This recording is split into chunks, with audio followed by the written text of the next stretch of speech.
Forced to work from home by your employer? Laid off or feeling depressed at home? Do you want to make money working from anywhere?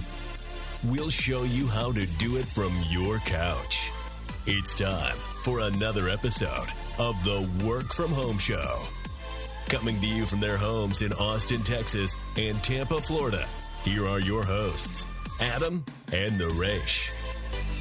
Hey, homies, homeboys, homegirls, home trans, all the work from homers out there. Welcome back to another episode of the Work From Home Show. I'm your host, Naresh Vissa, with Adam Schrader, and today we have Andrew Gumbel with us. Andrew has won awards for his work as an investigative reporter, a political columnist, and as a feature writer. For more than 20 years, he worked as a foreign correspondent for Reuters and British newspapers, including The Guardian and The Independent. He is the best-selling author of the new book, Won't Lose This Dream: How an Upstart Urban University Rewrote the Rules of a Broken System. And he's also the New York Times best-selling co-author of Honor Bound: My Journey to Hell and Back with Amanda Knox. We thought it would be worthwhile to bring Andrew on the show to talk about not just his latest book in Georgia State University, but the future of higher education and e-learning, since so many students are now studying from home and their parents have to adapt to this new abnormal. So, Andrew Gumbel, welcome to the Work From Home Show. Thank you so much. Let's start the discussion by touching on some of the points in your book, Won't Lose This Dream: How an Upstart Urban University Rewrote the Rules of a Broken System. I want to tie that book and the topics in that book to the current 2020 post-pandemic situation. How are educational institutions adapting to the events of 2020? Well, let me talk about Georgia State first, and then we can talk about everywhere else. So the thing that your listeners need to know is that Georgia State has pioneered, a completely different approach, particularly in the education of lower income students, minority students, students who are the first in their family to go to college. The traditional thinking for a long time was that students who came in with certain disadvantages, maybe they didn't go to a terrific high school, maybe they didn't have a lot of money growing up, are going to fail in large numbers no matter what. What Georgia State has shown is that that's emphatically not the case. And the reason most of those students do tend to fail in large numbers is because of obstacles that universities themselves put in the way, don't make it possible to take their courses in a streamlined way, essentially send them chasing around in circles, make it difficult for them to change majors quickly so that they end up wasting time and then eventually run out of money and drop out. What Georgia State has done over the last 10 years or so is to have a completely different approach based on the idea that students need to have their needs met. It's the university's responsibility not only to admit them, but then once it's decided that they're good enough to admit, to ensure that they have what they need to fulfill their potential and get to the graduation stage at the end. A lot of those innovations have been aided by big data. The university has done pilot studies where they see what the results are in terms of data of improved performance in certain courses. They then expanded those out to the university as a whole, and then they completely transformed their advising system so that it was informed by years of data about grades, registration patterns, and much more besides. And they developed this proactive system whereby if a student does something that triggers an alert, the advisors call the student in, ask what's going on. If it's easily explainable, fine. If it's not, to think about, maybe making a change, figuring out financial crises as they arise rather than waiting until they get too big to manage, and so on and so forth. And the results have been spectacular. There are no achievement gaps whatsoever at Georgia State. They graduate more African Americans than any institution in the country, which is pretty astonishing when you think that, in Atlanta, this university was, in the segregation era, a small commuter school for white business people. Didn't admit African Americans at all. And now it's this huge, diverse, thriving campus in the center of one of America's most dynamic cities. That has all, of course, been impacted by the pandemic. But the interesting thing is that all the supports that Georgia State put into place, all the ways in which it's monitoring data from students, have served it very well in this crisis situation. And really, all the systems they had in place were designed to deal with crises. They weren't thinking of pandemics, but they were thinking of financial crises, a car breakdown, a sick relative, how that impacts your studies, how the university can support the students through that crisis so they don't end up dropping out. And the same principle applies here. So, when the federal government came up with emergency financial aid through the CARES Act, Georgia State had a system in place to grant small amounts of money to students who were struggling to meet their tuition payments on time. So they were in the habit of monitoring university accounts, in the habit of seeing which students were struggling, how badly. They were in touch with their advisors. So when the federal money came in, they could simply assess who needed what and distribute it. Within 24 hours, they distributed 22,000 grants, where other universities were, floundering, figuring out, do we have to have an application process? Do we divide the money up equally regardless of need? What do we do? Georgia State knew what to do, and this was very effective in keeping people, on track in class. And as the shift to online learning happened in April, it was pretty seamless. Again, if people needed computers, they had a system for finding that out very quickly and providing them. So, as many students as possible were able to keep going without missing a beat. You ask how other universities are doing. If you look at the news headlines, there are stories about this every day. There's tremendous confusion about should classes be in person or online. A lot of universities, most notably the University of North Carolina, had to do a big U-turn on that. You've seen big outbreaks on campuses that haven't taken proper precautions. And you've also seen, if you look at private colleges, particularly small liberal arts colleges whose business model was already challenged, you're seeing them shuttering their doors. There's one liberal arts college in Illinois that closed just a month ago, others that are threatened with the same thing. So, this is a big moment for higher education. It's a big moment in asking, how much do we need to be on campus? How much can we deliver through other means? What happens when students are working from home suddenly instead of coming in? And I think, the answer is going to be very different in different cases. The interesting thing about the Georgia State population is because they are so used to working with online platforms that have been crucial to these support systems that have been in place, the move to online education wasn't as much of a lift for them as it might have been. They're also very unspoiled people, and they're very driven. So if what it takes to keep going on their path towards a degree is to go online instead of meeting professors in person and their classmates in person, they will do that. So the spring semester saw very high class attendance. A staggeringly high attendance. More than 98% of students showed up for their classes. Grades went up. The graduation rate in the spring hit another record high. So in a lot of ways, the Georgia State model is very promising.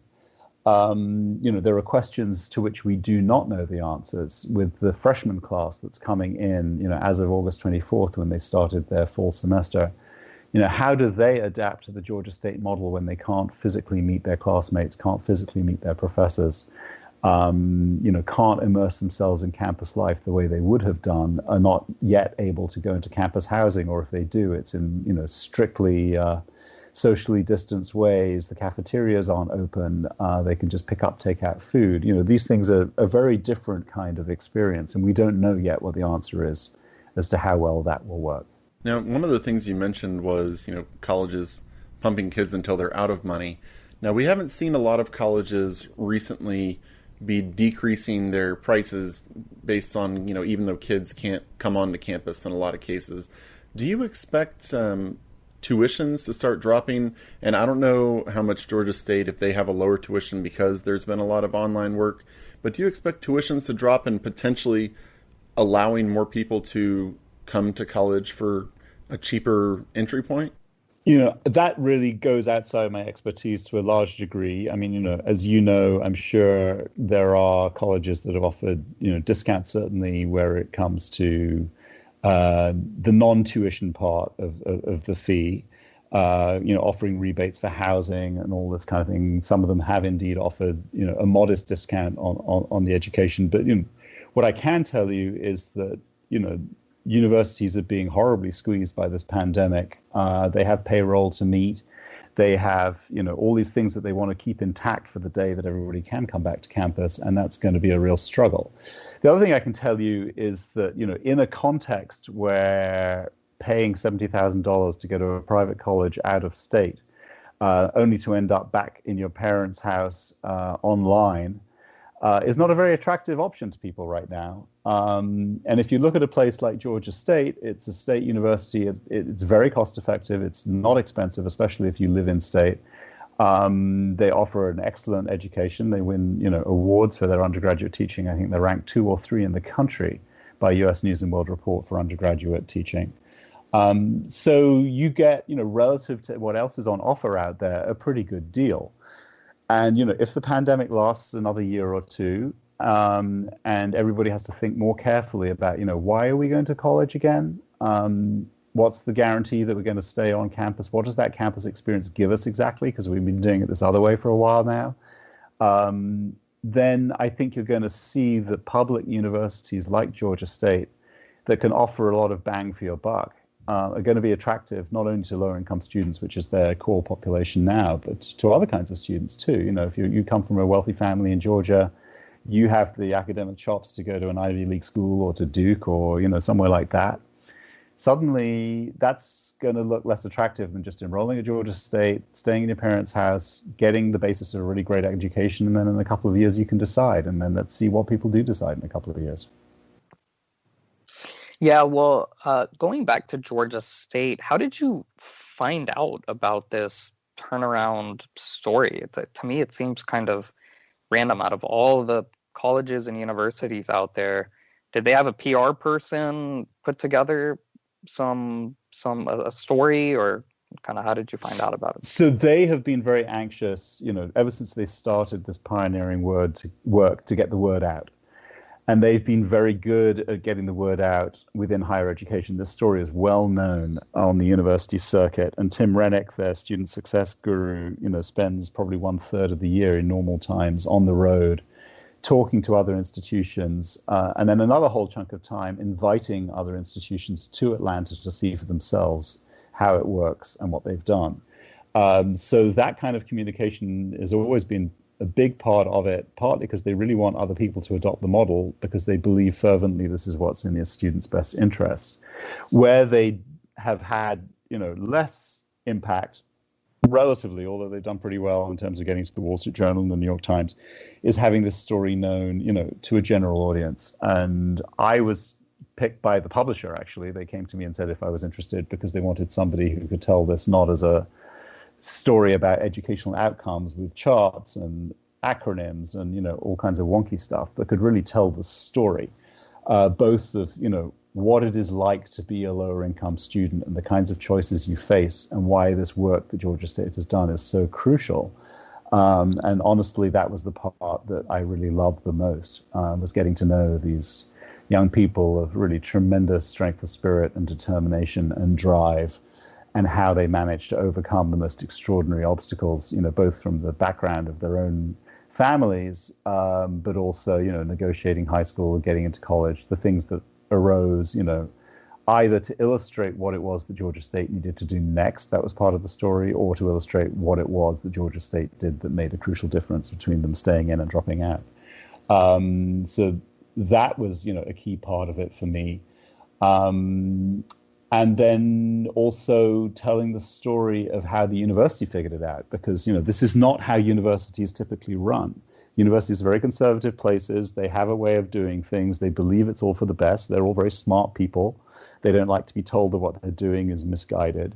And so to take, a group of like that, and for a new leadership to come in and say, we're going to totally turn everything upside down and rethink everything we do from the ground up, and to do that successfully in a red state with a legislature that's suspicious of academia, where you have to form alliances on a very uncertain and provisional basis. Things pop up all the time to undermine you.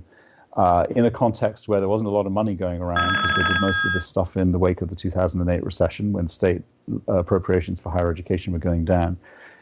It's a compelling story about political maneuvering, about visionary leadership, about moving pieces, about overcoming internal opposition. And you know, if your listeners read the book, they'll see there was a tremendous amount of internal opposition and people trying to undermine what was going on and advocate for something completely different.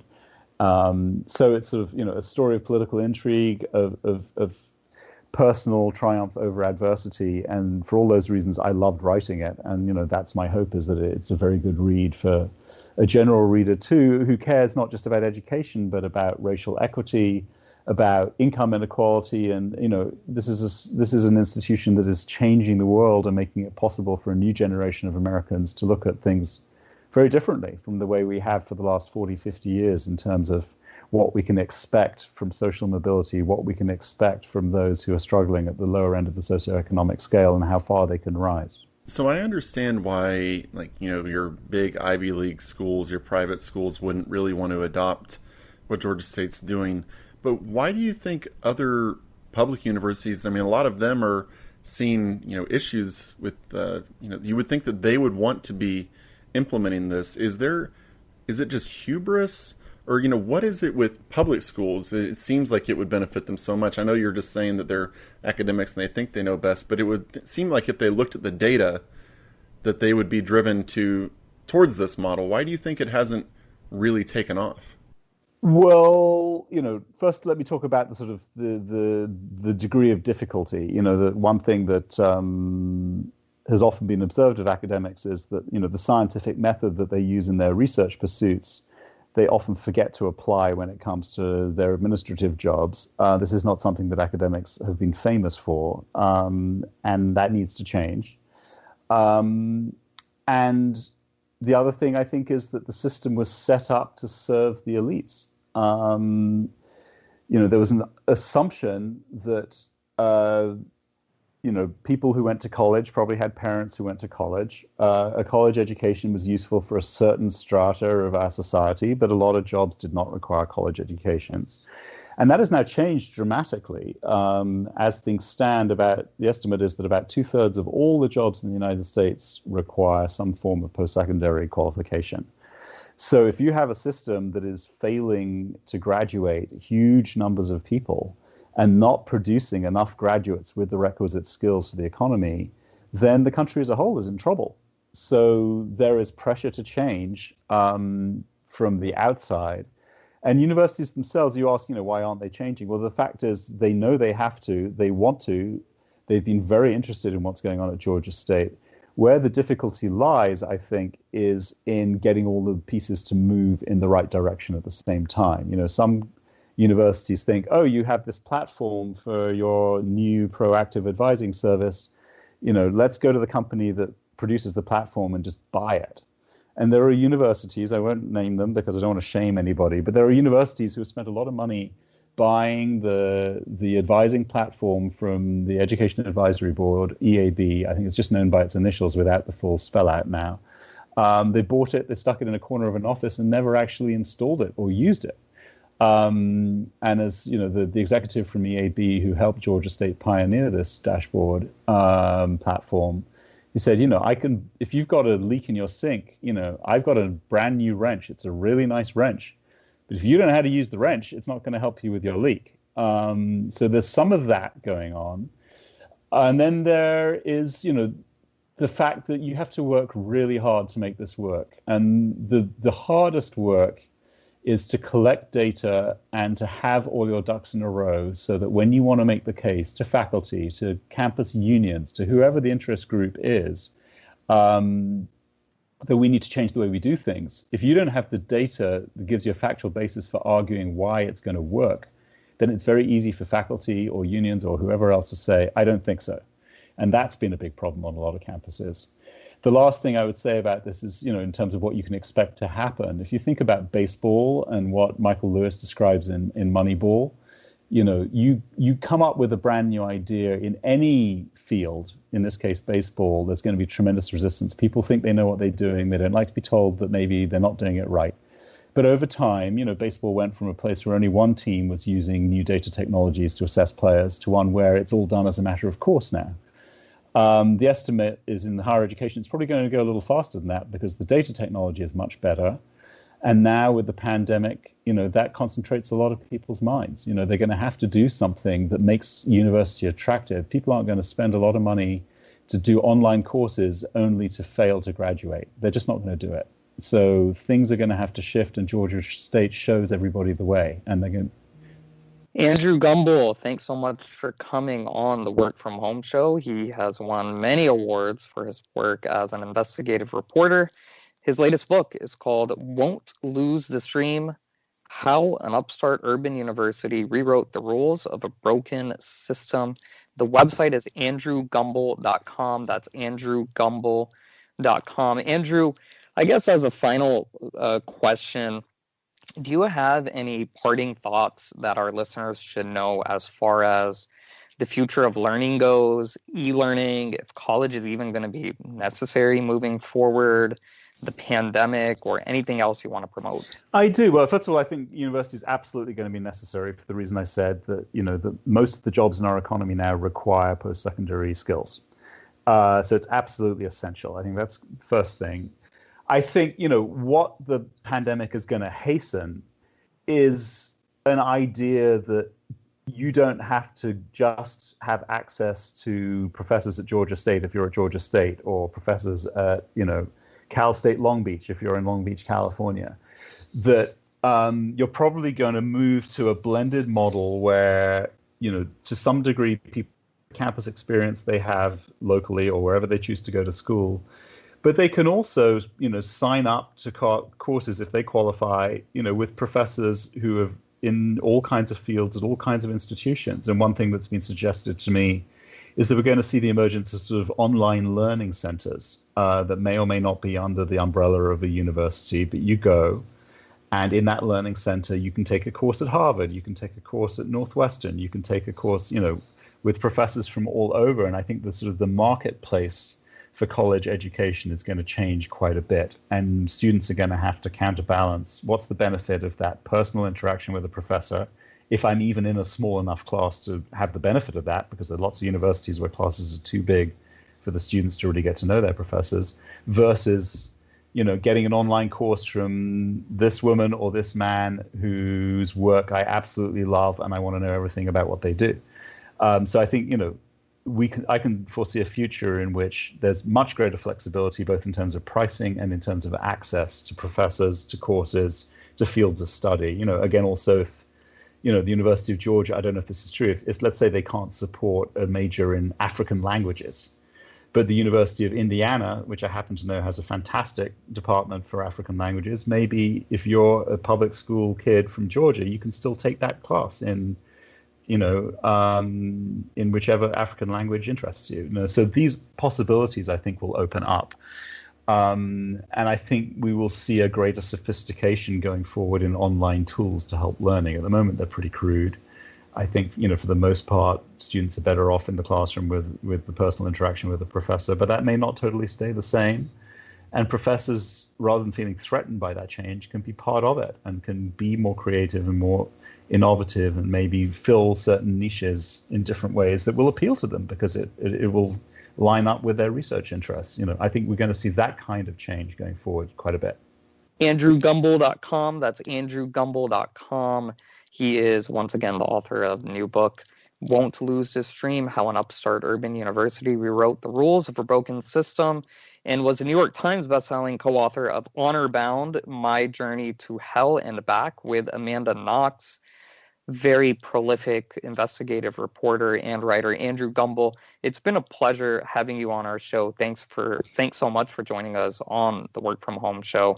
And to all our listeners out there, if you want to check out our previous episodes, workfromhomeshow.com. That's www.workfromhomeshow.com. If you have any questions about this episode or for us to answer on air, hello@workfromhomeshow.com. Email us, hello@workfromhomeshow.com. And until next time, keep on working from home.